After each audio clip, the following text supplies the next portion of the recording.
जहांगीर खान जिस टाइम तुसी गड्डियां इस तरह ना मॉडिफाइड करने हो फिर ट्रैफिक पुलिस हले पाकिस्तान ना लॉ की आखना पैना इसने उत्ते जरा गल करो सर हम उनसे रिक्वेस्ट कर सकते हैं कि हमें अपना शौक़ पूरा करने दें सुकून से, क्योंकि हम किसी से कोई रोला रफा नहीं करते, बस अपनी राइड्स पे जो पैसे लगाया हम उसको एंजॉय करना चाहते हैं।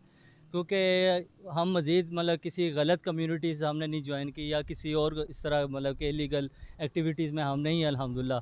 क्योंकि बस एक शौक़ है, आप अगर मोड़ मोड़ के तंग करेंगे तो ये एक शौक़ को डिग्रेड करने वाली बात है।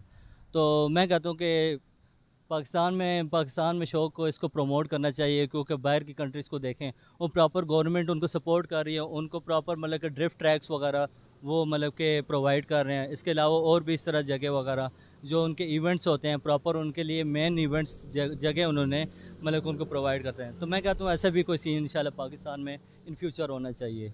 वैसे तो सारी की राय और ट्रैफिक ना लॉ की आखना है, कमेंट सैक्शन में अपनी राय भी देनी है और लॉ ने मुतलक भी दसना है क्या है कि इस तरह की गड्डी जिस टाइम मॉडिफाइड करने आ माशरे ते इसना अच्छा इंपैक्ट पैना है कि बुरा इंपैक्ट पैना है। तुसानी राय असा मरो बहुत ज़्यादा कीमती है।